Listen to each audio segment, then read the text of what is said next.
ఓం శాంతి 12/6/1977 అవ్యక్త బాప్దాద యొక్క మధుర మహావాక్యాలు. కమల పుష్ప సమానమైన స్థితియే బ్రాహ్మణ జీవితం యొక్క శ్రేష్ఠ ఆసనం. సదా బ్రాహ్మణ జీవితం యొక్క శ్రేష్ఠ ఆసనమైన కమల పుష్ప సమానమైన స్థితులై ఉంటున్నారా? బ్రాహ్మణుల యొక్క ఆసనం సదా తమ తోడుగా ఉంటుంది. కావున బ్రాహ్మణులైన మీరందరూ కూడా సదా ఆసనంపై విరాజమానమై ఉంటున్నారా? కమల పుష్ప సమానమైన స్థితి అనగా సదా ప్రతి కర్మేంద్రియము ద్వారా కర్మ చేస్తూ కూడా ఇంద్రియాల యొక్క ఆకర్షణ నుండి అతీతంగా మరియు ప్రియంగా ఉంటారు. కేవలం స్మృతిలో అతీతంగా మరియు ప్రియంగా ఉండడం కాదు, ప్రతి క్షణము యొక్క ప్రతి కర్మ అతీతమైన మరియు ప్రియమైన స్థితిలో ఉండాలి. దీని యొక్క స్మృతి చిహ్నమే మీ అందరి యొక్క గాయనంలో ఇప్పటి వరకు కూడా భక్తులు ప్రతి కర్మేంద్రియం యొక్క మహిమలో నయన కమలాలు, ముఖ కమలము, హస్త కమలము ఇలా అంటూ గాయనం చేస్తారు. కావున ఇది ఏ సమయం యొక్క స్థితి యొక్క ఆసనం? ఈ బ్రాహ్మణ జీవితం యొక్క ఆసనం. ప్రతి కర్మేంద్రియము కమల సమానంగా అయిందా? నయనాలు కమలం వలె అయ్యాయా? హస్తములు కమలం వలె అయ్యాయా అని మిమ్మల్ని మీరు ప్రశ్నించుకోండి. అంటే ప్రతి విషయంలో న్యారా ప్యారాగా ఉన్నారా అని. కమలము అనగా కర్మ చేస్తూ కూడా వికారి బంధనాల నుండి ముక్తులుగా ఉండడం. దేహమును చూస్తూ కూడా కమలం వంటి నయనాలు కలవారు దేహ ఆకర్షణ యొక్క, దేహ అభిమానం యొక్క సంబంధంలోకి అంటే బంధనాలలోకి రారు. ఏ విధంగా కమలము జలములో ఉంటూ జలము నుండి అతీతంగా అనగా జలము యొక్క ఆకర్షణ బంధనం నుండి అతీతంగా ఉంటుందో, అలా వీరు అనేక భిన్న భిన్న సంబంధాల నుండి అతీతంగా ఉంటారు. కమలానికి సంబంధాలు కూడా ఎన్నో ఉంటాయి, అది ఒంటరిగా ఉండదు, అది ప్రవృత్తి మార్గానికి గుర్తు. అలాగే బ్రాహ్మణులు అనగా కమల పుష్ప సమానంగా అయ్యే ఆత్మలు ప్రవృత్తిలో ఉంటూ లౌకికంలోనైనా అలౌకికంలోనైనా బురదలో అనగా తమోగుణ పతిత వాతావరణంలో ఉన్నా కూడా అతీతంగా ఉంటారు. ఏ గుణములైతే రచయితలో ఉన్నాయో అవే మాస్టర్ రచయితలలో కూడా ఉంటాయి. సదా ఈ ఆసనంలో స్థితులై ఉంటున్నారా? సదా తమ ఈ ఆసనమును ధారణ చేసేవారే సర్వబంధన ముక్తులుగా మరియు సదా యోగయుక్తులుగా అవ్వగలుగుతారు. పంచ వికారాలు, ప్రకృతి యొక్క 5 తత్వాల యొక్క బంధనం నుండి ఎంతగా ముక్తులమయ్యాము అని సదా మిమ్మల్ని మీరు పరిశీలించుకోండి. లిప్తాత్మగా ఉన్నారా లేక ముక్తాత్మగా ఉన్నారా? మీరందరూ బాప్దాదాతో అందరినీ వదిలి మీకు చెందిన వారిగా అవుతాము, ఏమి చెబితే అది చేస్తాము, బాబా మీరు ఎలా చేయిస్తే ఎలా నడిపిస్తే అలా నడుస్తాము అని మాట ఇచ్చారంటే వాగ్దానం చేశారు. మరి మీ వాగ్దానమును ప్రతిజ్ఞను నిలబెట్టుకుంటున్నారా? రోజంతటిలో ఎంత సమయము ఈ వాగ్దానాన్ని నిలబెట్టుకుంటున్నారు? మరి ఎంత సమయము వాగ్దానాన్ని మర్చిపోతున్నారు? నాకు ఒక్క శివబాబా తప్ప ఇంకెవ్వరూ లేరు అన్న పాటను రోజు గానం చేస్తూ ఉంటారు. మరి అటువంటి స్థితి ఉందా? లేక ఇంకా ఏ ఇతర సంబంధము, స్నేహము, సహయోగము, ప్రాప్తి, వ్యక్తి లేక వైభవం బాబా నుండి దూరం చేసేవిగా ఉన్నాయా? ఎవరైనా వ్యక్తి లేక వస్తువు బంధనముక్తాత్మను తన ఆకర్షణ యొక్క బంధనంలో బంధించడం లేదు కదా. మరి ఇంకెవరూ లేనప్పుడు నిరంతరము బంధనముక్త్ మరియు యోగయుక్త ఆత్మగా స్వయాన్ని అనుభవం చేసుకుంటూ ఉన్నారా? అన్ని బంధనాల నుండి విడుదలై ఒక్క బాబాతో స్మృతిలో ఉంటూ, లేక నోటితో ఇంకెవరూ లేరు అంటూ లోపల ఇంకెవరినైనా ఉంచుకున్నారా? ఎవరైనా ఉన్నారా లేక అన్నీ సమాప్తమైపోయాయా? మరి ఎవరైనా ఉన్నట్లయితే ఈ పాటను ఎందుకు గానం చేస్తున్నారు? బాప్దాదాను సంతోషపెట్టేందుకు పాడుతున్నారా లేక అలా అంటూ మీ స్థితిని తయారు చేసుకోవడానికి పాడుతున్నారా? బ్రాహ్మణ జీవితం యొక్క విశేషతను గురించి మీకు తెలుసా? బ్రాహ్మణులు అనగా ఆలోచించడం, మాట్లాడడం మరియు చేయడం అన్నీ ఒకేలా ఉండాలి, తేడా ఉండకూడదు. మరి బ్రాహ్మణ జీవితం యొక్క విశేషతను ఎప్పుడు ధారణ చేస్తారు? ఇప్పుడు చేస్తారా లేక అంతిమంలో చేస్తారా? స్వయం యొక్క పురుషార్థానికి బదులుగా సమయంపై వదిలివేసే పిల్లలు కూడా ఉన్నారు. సమయం వచ్చినప్పుడు ఆత్మ స్వయం బలహీనంగా ఉన్న కారణంగా సమయంపై వదిలేస్తారు. మారుతానులే, సమయం వచ్చినప్పుడు పరివర్తన అయిపోతానులే. మీ వద్ద కూడా ఎప్పుడైనా ఎవరైనా మ్యూజియంను చూసేందుకు వచ్చినప్పుడు వారు ఏమంటారు? సమయం దొరికితే వస్తాము, ఇప్పుడు మాకు సమయం లేదు అంటారు. ఇవి అజ్ఞానుల యొక్క మాటలు. ఎందుకంటే వారు సమయం యొక్క జ్ఞానం నుండి అజ్ఞానులుగా ఉన్నారు. సమయం ఇది ఎలాంటిది అనేది వారికి తెలియదు. కానీ మీకు ఇప్పుడు ఎటువంటి సమయం నడుస్తోంది అనే జ్ఞానం ఉంది కదా. ఈ వర్తమాన సమయమును ఏ సమయము అని అంటారు? కళ్యాణకారి యుగము అనగా కళ్యాణకారి సమయం అని అంటారు కదా. మొత్తము కల్పమంతటిలో ఇదే సంపాదన యొక్క సమయం. శ్రేష్ఠ కర్మరూపి బీజమును నాటే సమయము అని అంటారు కదా. ఇది 5000 సంవత్సరాల యొక్క సంస్కారాల రికార్డును నింపుకునే సమయం. దీనిని విశ్వ కళ్యాణం యొక్క పరివర్తన చేసే సమయము అని అంటారు. సమయం యొక్క జ్ఞానం ఉన్నవారు కూడా సమయం వచ్చినప్పుడు చేస్తాము అని సమయంపై వదిలివేస్తే ఇక వారిని ఏమనాలి? సమయం కూడా మీ రచన. రచన యొక్క ఆధారంపై రచయిత యొక్క పురుషార్థం ఉన్నట్లయితే, అనగా సమయం యొక్క ఆధారంపై స్వయం యొక్క పురుషార్థం ఉంటే ఆ రచయితనేమంటారు? శ్రేష్ఠ ఆత్మలైన మీరు సృష్టి యొక్క ఆధారమూర్తులు అని. ఇటువంటి ఆధారమూర్తులు సమయం యొక్క లేక ఇంకా ఏ విషయం యొక్క ఆధారంపై ఉన్నట్టయితే వారిని ఆధారమూర్తులు అని అంటారా లేక ఆధీనులు అంటారా? ఇంతకుముందు కూడా బాప్తాద ఇది వినిపించారు. సృష్టి యొక్క ఆధారమూర్తి ఆత్మ ఏ రకమైన ఆధారంపై నడవడం లేదు కదా అని మిమ్మల్ని మీరు పరిశీలించుకోండి.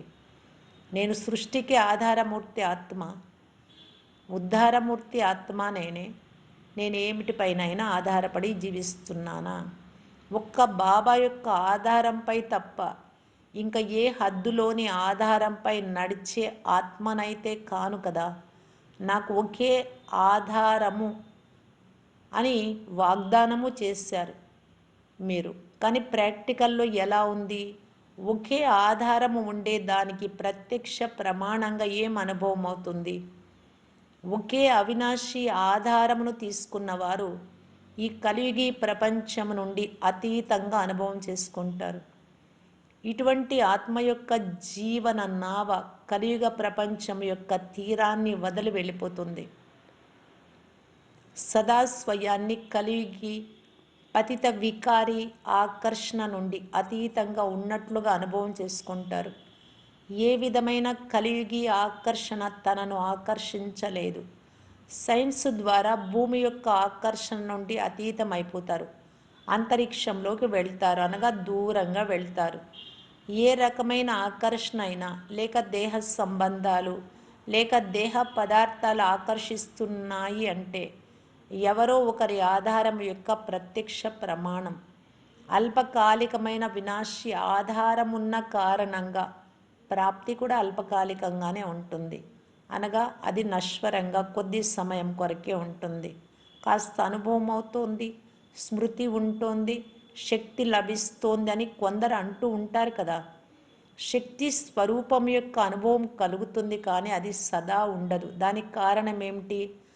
తప్పకుండా ఒకే తండ్రి యొక్క ఆధారానికి బదులుగా ఏదో ఒక హద్దులోని సహాయం యొక్క ఆధారాన్ని తీసుకున్నారు. ఆధారము కదులుతుంది, మరి ఆధారాన్ని పట్టుకునేవారు స్వయము కదులుతారు. మీరు అనగా అలజడలేక వస్తారు. కావున మీ ఆధారం దేనితో ఉందో పరిశీలించుకోండి. పరిశీలించుకోవడమైనా వస్తుందా? పరిశీలించుకునేందుకు దివ్యమైన అనగా సమర్థమైన బుద్ధి కావాలి.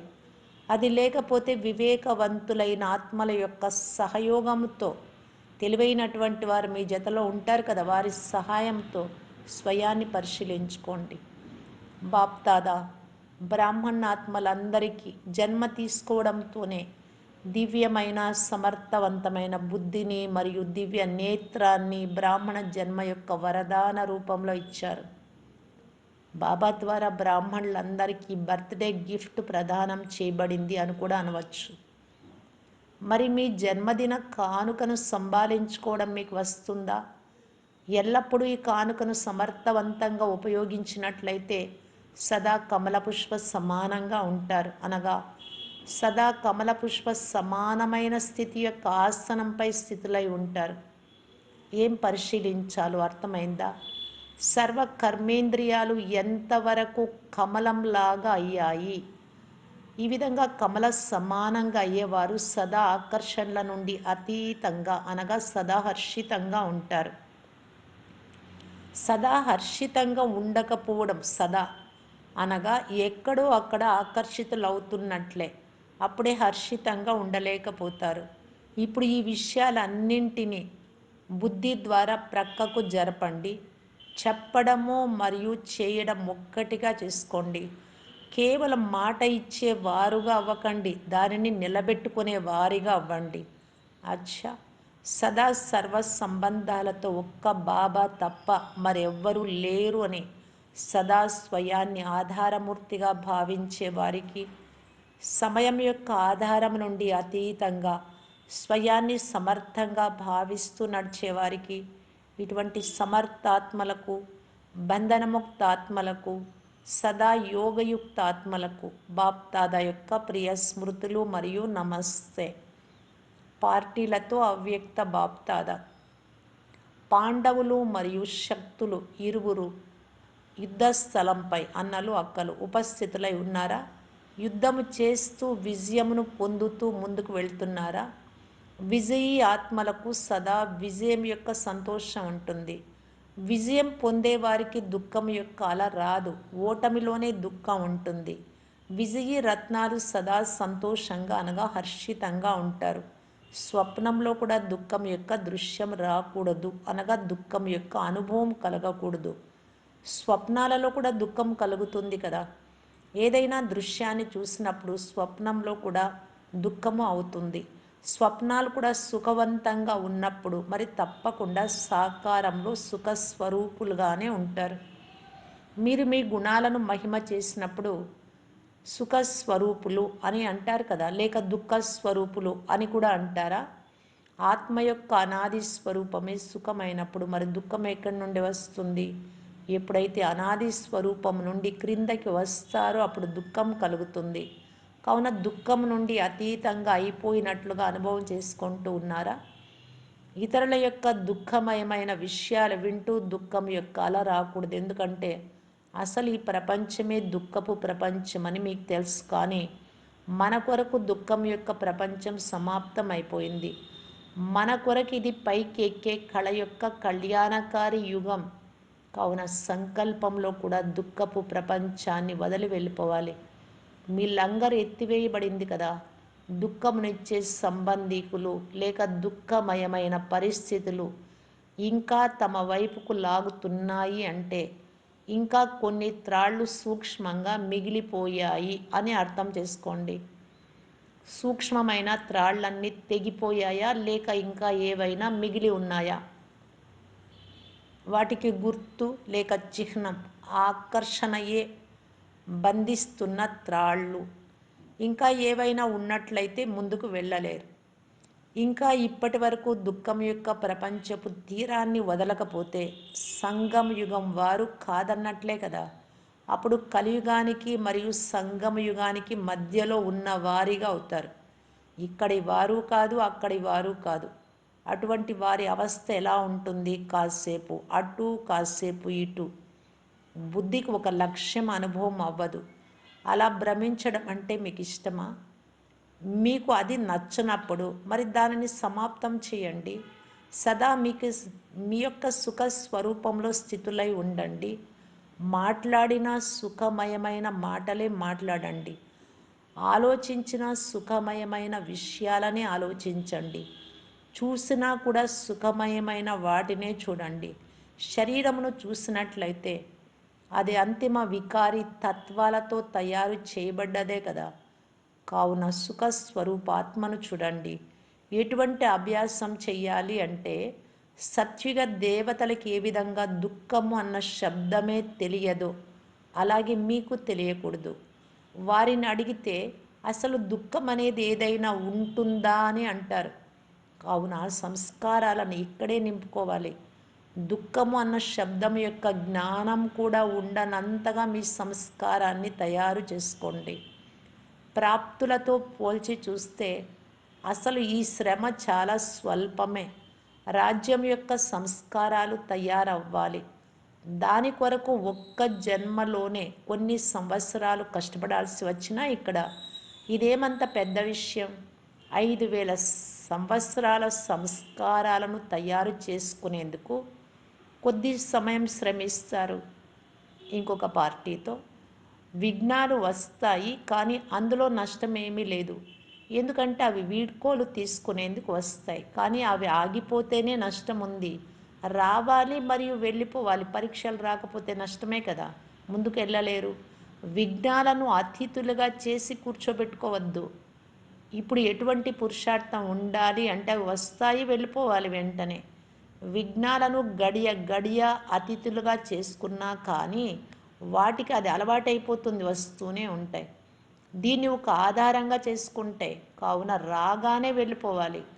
అర్ధకల్పం మాయ అతిథిగా ఉంది కదా అని దానిపై దయ కలగడం లేదు కదా. ఇప్పుడు ఇక దయ చూపించకండి మాయ పైన, విఘ్నాల పైన. ఇంకొక పార్టీతో ఇప్పుడు స్మృతి యాత్ర యొక్క అనుభవమును ఇంకా లోతైన రూపంలో చేసుకోగలరు. అందరూ వర్ణన చేస్తారు, స్మృతిలో కూడా ఉంటారు, కానీ స్మృతిలో ఏ ప్రాప్తులైతే కలగాలో ఆ ప్రాప్తుల యొక్క అనుభూతులను ఇంకా ముందుకు పెంచుతూ వెళ్ళాలి. అందులో సమయమును మరియు అటెన్షన్ ఇవ్వాల్సిన అవసరం ఉంది. తద్వారా నిజంగానే అనుభవం యొక్క సాగరంలో మునిగిపోయారని తెలుస్తుంది. ఏ విధంగా పవిత్రత, శాంతి యొక్క వాతావరణం అనుభూతి కలుగుతుందో అలాగే శ్రేష్ఠ యోగులు లగన్లో మగన్మై ఉండేవారు అన్ని అనుభవం చేసుకోగలగాలి. ఇప్పుడు జ్ఞానం యొక్క ప్రభావం ఉంది, ఇక మీదట యోగం యొక్క సిద్ధి స్వరూపం ప్రభావం పడాలి. ఎప్పుడైతే మీకు అనుభవం అవుతుందో అప్పుడే అది సంభవం అవుతుంది. ఏ విధంగా ఆ సాగరం యొక్క లోతులలోకి వెళ్తారో అలాగే అనుభవ సాగరం యొక్క లోతులలోకి వెళ్ళండి. రోజు క్రొత్త క్రొత్త అనుభవాలు కలగాలి. కావున స్మృతి యాత్రపై ధ్యాస ఉంచండి. ఇంకొక పార్టీతో అంతర్ముఖులై ముందుకు వెళ్ళడం కూడా ఇప్పుడు తక్కువగా ఉంది. సేవ చేస్తూ కూడా స్మృతిలో మునిగి ఉన్నారు అన్న ప్రభావం ఇప్పుడు కలగడం లేదు. సేవ చేస్తున్నారు అన్న ప్రభావం ఉంది, కానీ ఇక నిరంతర యోగులుగా ఉన్నారు అన్న స్థితిలోకి రండి. దీనిపై గమనం ఉంచాలి అన్న లగ్నంలోకి ఇక రండి. ఏదైతే ఎవరూ చేయలేదో దానిని నేను చేసి చూపించాలి అనే రేస్ చేయండి. స్మృతి యాత్ర యొక్క అనుభవాల రేస్ చేయండి. దీని కొరకు ఎవరైతే యోగ శిబిరం చేయిస్తారో వారికి మంచి అవకాశం ఉంది. వారికి ఇంకా ఏ డ్యూటీ లేదు, కేవలం ఈ ఒక్క డ్యూటీయే ఉంది. దీని ద్వారా నిర్విఘ్నులుగా సహజంగా అవుతారు. వాతావరణం మారిపోతుంది. అప్పుడు అందరూ తమలోనే బిజీగా ఉంటారు. ఇతరులను చూసేందుకు, వినేందుకు, విఘ్నాలలో బలహీనంగా అయ్యేందుకు సమయమే ఉండదు. ఎటువంటి ప్లాన్ తయారు చేయాలి అంటే దాని ద్వారా ప్రతి ఒక్కరూ తమలో తాము నిమగ్నమై ఉండాలి. సాకార అలౌకిక జీవితం యొక్క నశాలోనైనా లేక ప్రాప్తుల యొక్క నశాలలోనైనా అందులోనే లవ్లీనై ఉండండి. అసలు అలా ఈ అలలను వ్యాపింపచేసేందుకు మీరు వాతావరణంలోకి, మామూలు వాతావరణంలోకి రాకండి. ఓం శాంతి.